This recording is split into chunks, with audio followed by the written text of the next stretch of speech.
As a state built during the mining era and steeped in rich history of the American Wild West culture, Colorado is home to many urban legends and folklore. The sweeping vistas of the Rocky Mountains and the excitement of the ever growing Mile High City are enough to make anyone think nothing bad could happen here. But just beneath the surface, dark, eerie secrets lurk in the shadows. Today, we will look at 10 of the many urban legends the Centennial State has to offer.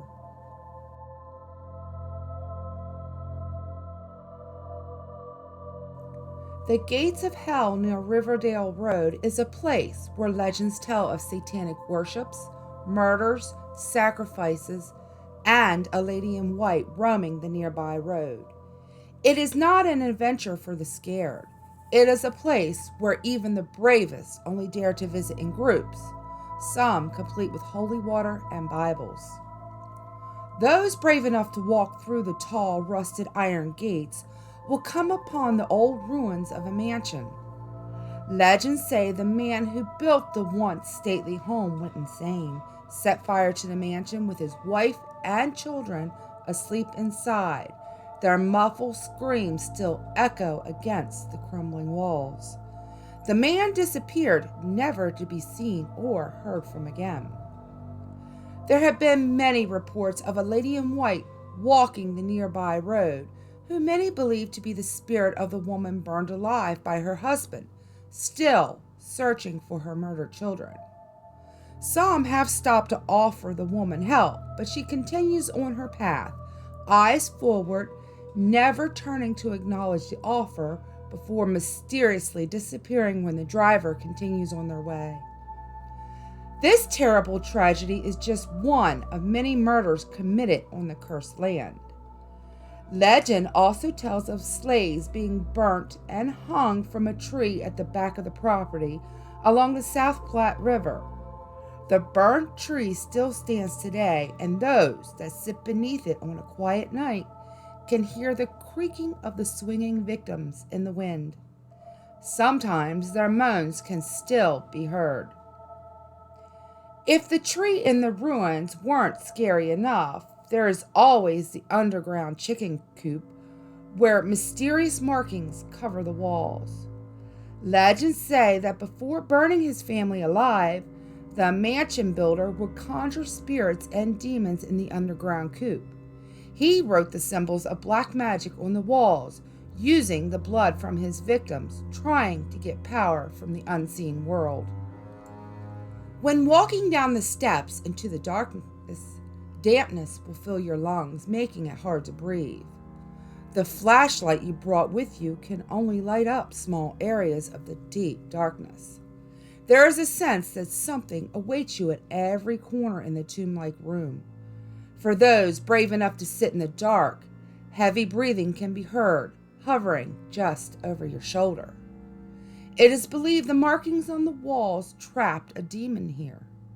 The articles of clothing that have been found here are believed to be from the missing people from the area that were brought back to the dark underground coop and sacrificed to appease the entity that dwells in the darkness. Visitors leaving the place will feel that once they cross back through the gate again, they will be safe. But for many, that is not always the case. Many people have said that something followed them and that they never want to speak of that horrible place again.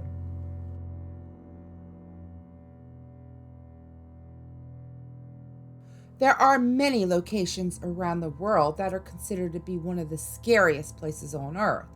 But in Colorado, that location would be Highway 666. In 2003, the highway was renamed U.S. Route 491, but that has not stopped the fear or reports about this stretch of highway, which is about 200 miles long and runs through 4 states: Colorado, Arizona, New Mexico, and Utah. Known as the Devil's Highway, those who have experienced complications while traveling this road claim the spirits, or more accurately, evil spirits that lurk here, are the ones responsible for issues. One of the evil spirits said to lurk here are hellhounds, which are dog-like creatures with supernatural abilities. Many claim these creatures can run as fast as vehicles and purposely cause many traffic accidents. They have even been reported to attack people along the side of the road. Then you have the Satan sedan. It is believed that an evil entity drives this dark, ominous sedan and charges at other vehicles traveling along the haunted highway. Although many of the stories that surround this haunted highway are of evil spirits, there are others that are maybe not so evil. Many people have claimed to see the spirit of a girl wandering the highway, and others claim there is a phantom semi-truck who is known to attack travelers. And we can't forget about the stories of skinwalkers as told by Native Americans. Regardless of which story you hear, Highway 666 is considered to be one of the scariest places on Earth, especially at night when you do have car trouble.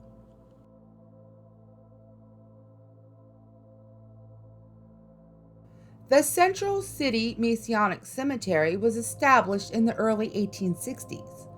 Like most cemeteries, there are claims of light anomalies and orbs in pictures taken from nighttime visitors.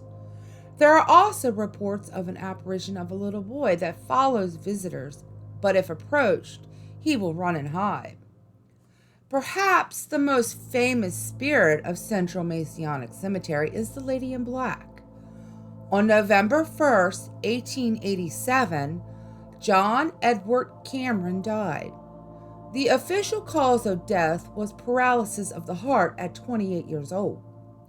John moved to the area with his family when he was 7 years old and was a much loved and respected citizen. At the time of his death, he was unmarried, but it is rumored that he was courting a woman who lived near Bald Mountain. Every day between November 1st, 1887, until June of 1888, a young woman dressed in black was reported to visit John's grave. One time she planted a yellow flower on his grave. Then suddenly, one day, the visit stopped and she wasn't seen again for several years. On November 1st, 1890, the same young woman in black returned and laid a bouquet of blue flowers on John's grave, then mysteriously glided out of the cemetery. She continued this every November 1st until 1899. A group of men then decided to once and for all prove whether the woman was a ghost or not, and went to the cemetery on November 1st to uncover the truth. That evening, like every other November 1st, the young woman returned and placed flowers again on John's grave. The group of men reported that she was so beautiful that they became mesmerized with her until she left the cemetery and started towards the hill to Bald Mountain. When their trance finally lifted, they went after her, but as they crested the hill, she disappeared. Since then, the Lady in Black still walks the cemetery, visiting John Cameron's grave every November 1st. She has also been reported to roam the cemetery on April 5th for unknown reasons.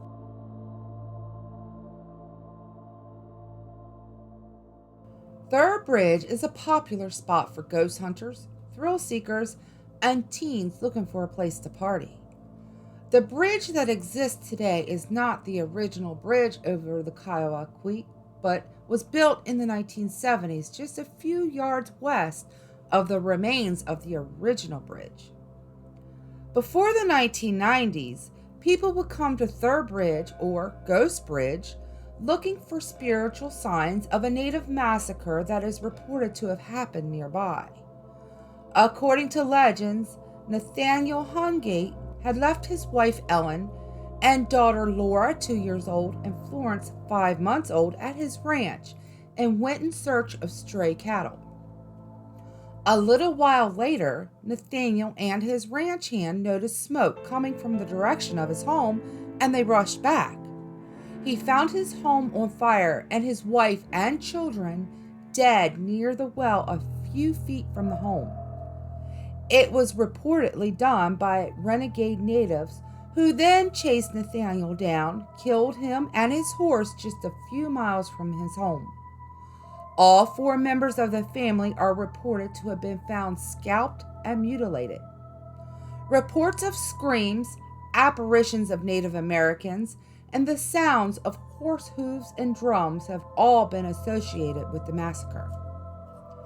In June of 1997, 2 carloads of teens decided to head out to Ghost Bridge to check out the legends for themselves. At about 11 p.m., the 2 cars sped down the dirt road at about 70 miles per hour. When the first car crested the large hill, the driver, Jessica Hearn, 16, lost control, veering off to the left side of the bridge and skidding 80 feet before hitting the guardrail. The car then slid down 47 feet of the guardrail, which impaled the windshield, then fell 15 feet into the dry creek bed. 1 teen, 14, died on impact. A 12-year-old in the vehicle died from injuries later at the hospital, and the driver, Jessica, was thrown from the car and paralyzed from her injuries. The other 3 passengers suffered major injuries but survived. The other car flew off the road into the trees in effort to avoid hitting the first car. All of the occupants survived and recovered from their injuries. Since the accident, there have been reports of a ghost girl standing in the middle of the bridge. In December of that same year, road crews took off 12 feet off the top of the 50-foot hill in order to make it safer. On June 14th of 2010, just 1 mile east of Third Bridge, 2 men spotted something strange in the ditch and decided to take a look. There, they found the dead body of Randall Wilson lying on his back with his hands tied behind him. Next to his body was a tire iron and a black glove. Randall's car was sitting across the road from his body. Authorities presume Randall had stopped to help someone with a flat tire, and that person was the one who killed and robbed him. The murder remained a mystery for 11 years until December 29, 2017, when a man named Daniel Pesh was taken into custody for the murder. The Third Bridge claimed more lives on October 2, 2016, when 5 teens returning from the bridge skidded off the road, rolled multiple times into the shallow embankment before bursting into flames just west of the bridge. Their bodies were so badly burned, the authorities told the parents the bodies would not be able to be identified.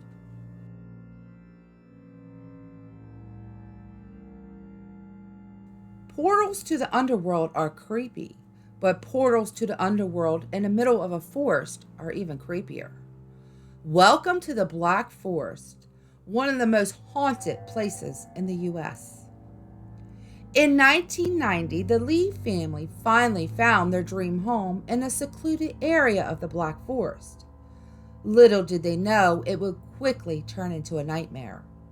The previous owner of the home experienced intense paranormal activity, but didn't share the information with the Lees for fear he would be laughed at and called crazy. The activity from the Lees began immediately with small things like lights and electronic devices turning on and off by themselves, as well as strange noises. At first, the family didn't think much of it. Then the children started seeing shadowy figures in the woods around the home, and the family started being affected by a chemical odor that burnt their throats and ears. Again, the Lees didn't believe the experience was paranormal in nature, but simply pranksters. When they installed motion detectors and cameras, they began to be convinced that there was something more. The motion detectors began going off with no one around, tallying up 62 break-ins. The only problem, there was no evidence that anyone had been in the home, and nothing was missing. Local authorities even made 45 separate trips to the cabin, but didn't find any proof of criminal activity.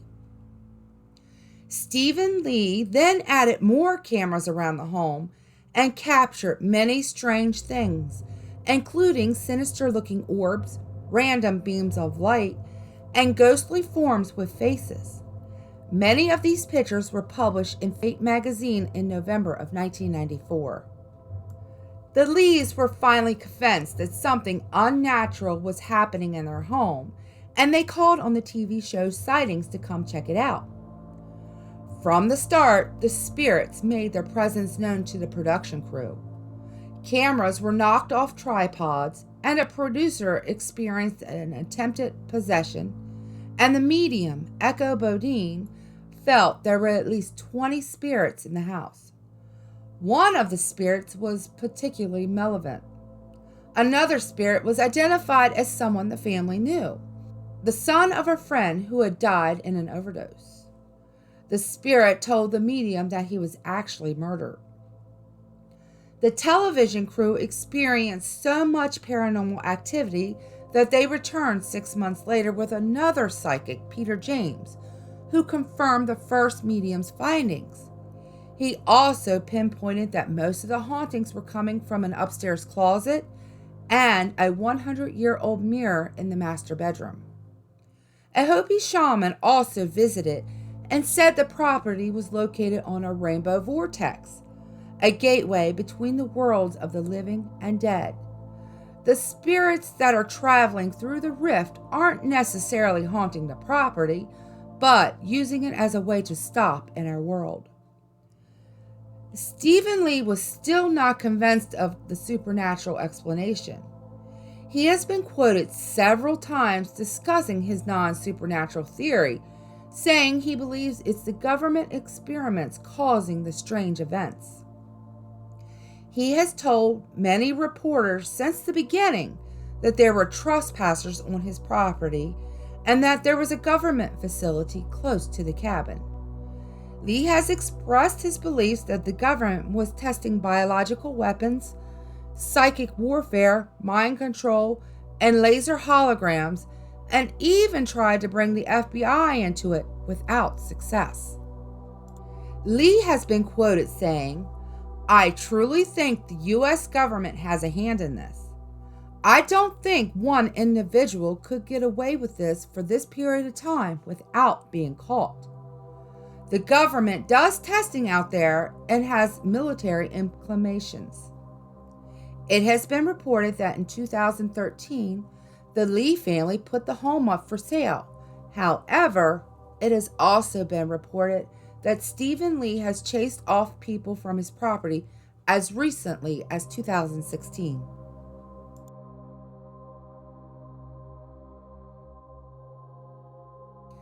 Built in 1891, Hotel Colorado opened its doors in 1893 with 191 rooms. The construction of the hotel was based on the Villa de' Medici in Italy. It was also the first electrically lit hotel in the area. The courtyard of the hotel boasted a large fountain that would shoot water 180 feet in the air. Other popular features of the hotel were the spa and the swimming pool that was fed by a nearby natural springs, all designed to lure the rich and famous here. During the hotel's golden years, it hosted many famous guests, such as President Theodore Roosevelt, William Taft, and even the unsinkable Molly Brown. During the 1920s, it was also somewhat of a hideaway for Chicago gangsters, including Jack Altry and the Vane brothers, as well as Al Capone. Some of Hotel Colorado's past guests seem to have loved the hotel so much they decided to return in death. Most activity reported here has been between the hours of 2 a.m. and 4 a.m., including elevators moving from floor to floor with no passengers, the unexplainable smells of cigar smoke, and in the Devereaux dining room, there are reports of perfume and dishes being moved around. There has also been reports of a young girl dressed in Victorian-style clothing seen playing with a ball throughout the hotel, and a male guest being suddenly woken up by the apparition of a woman. The screams of a woman are often reported to be heard throughout the hotel.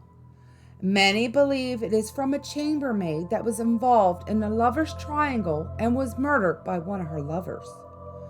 The room where the murder is believed to have taken place is no longer a guest room, but a storage room because of all the paranormal activity that occurred here. On the third floor, guests and staff have reported unexplainable knocking on doors, apparitions, unidentifiable strange smells and sounds, as well as lights turning on and off by themselves in the middle of the night, and TVs changing channels by themselves.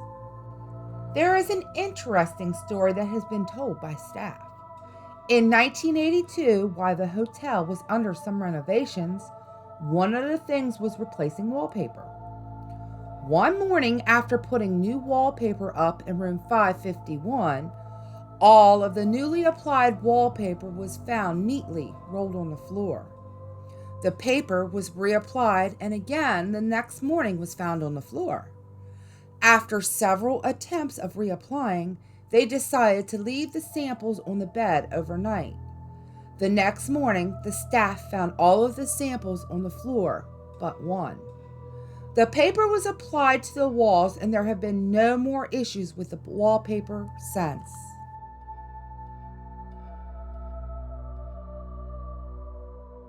The Navajo Skinwalker legend is a complex and terrifying legend steeped in mystery and evil intent, made all the more so because the Navajos refused to discuss them publicly for fear of retribution. It is believed the Skinwalkers walk freely among the tribe and secretly transform under the cover of night. According to the Navajo legends, a skinwalker is either a medicine man or witch who has attained the highest level of priesthood in the tribe but chooses to use their power for evil by taking the form of an animal to cause pain and suffering on others. To become a skinwalker requires the killing of a close family member to acquire immense supernatural power, including being able to transform into animals and other people. According to legends, the evil beings are normally seen in the form of a coyote, owl, fox, wolf, or crow, but they do have the ability to turn into any animal they want. It is considered taboo to wear the pelt of any animal because it is believed the skinwalkers wear the skins of animals they transform into. The Navajo only wear sheepskin and buckskin, both which are only used for ceremonial purposes. Those who have talked about their encounters describe hearing knocks on the windows or banging on their walls. Others have said to have seen an animal-like figure through their windows. According to the Navajo legends, skinwalkers are rarely caught. Those who do track them and learn their true identity must pronounce the name of the evil one in full. Only then will the skinwalker either get sick or die for the wrongdoings they have inflicted on others.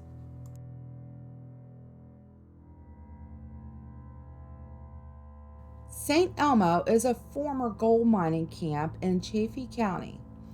Originally, the area was settled in 1878, but was official in 1880.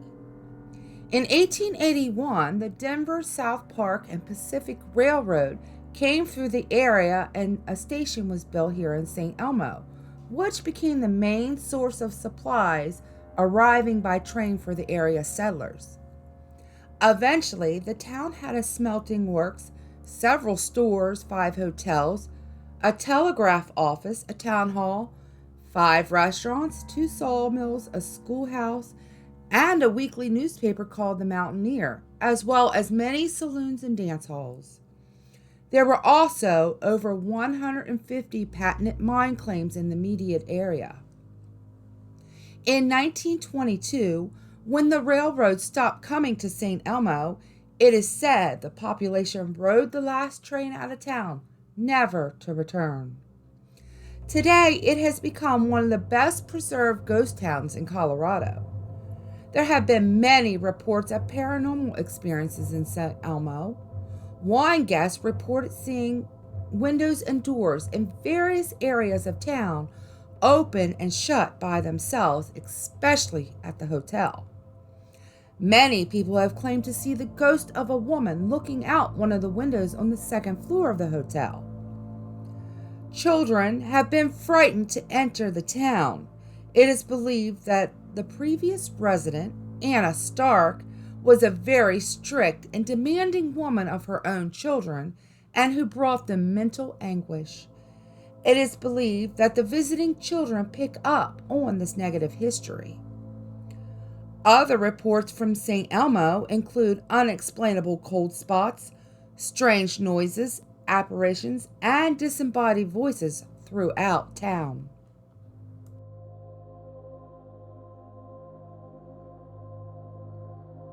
Ridge Home Asylum opened its doors to the first patient in July of 1912, and by 1936 was over capacity by 260 patients.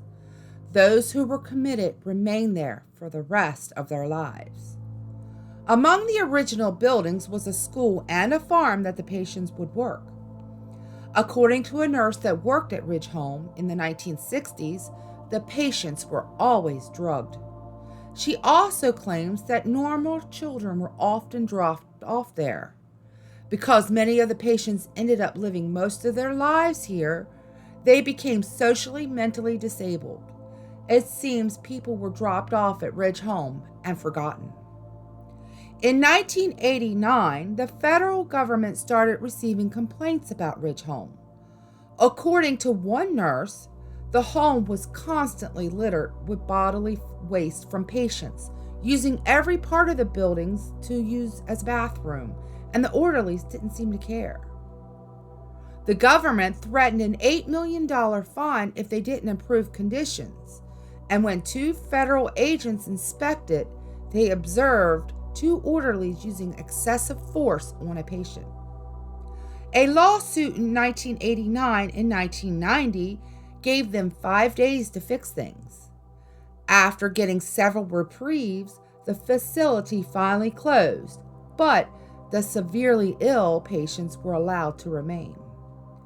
The asylum had always been rumored to be haunted even while still in operation.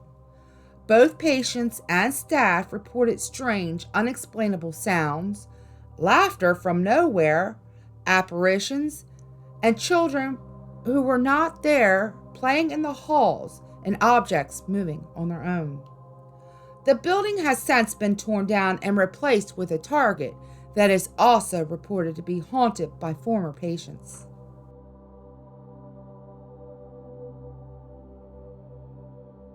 The natural beauty of Red Rock just might be drawing in more than those that want to hear a great concert or get a good workout. According to legends, there are several spirits hanging out here, with the most famous being the Hatchet Lady. The Hatchet Lady wasn't always known as the Hatchet Lady. Many stories say she was old Mrs. Johnson, who would pull her coat over her head and carry a hatchet to ward off her daughter's suitors. She was not a fan of young love. Other stories turn her into a headless ghost that scares off couples getting a little too frisky in the shadows. Other legends say that the Hatchet Lady was a homeless woman who lived in a nearby cave in the 1950s. Instead of going after young lovers, she would go after children. Any child that would end up too close for her liking would be killed. She would hide their bodies around the grounds.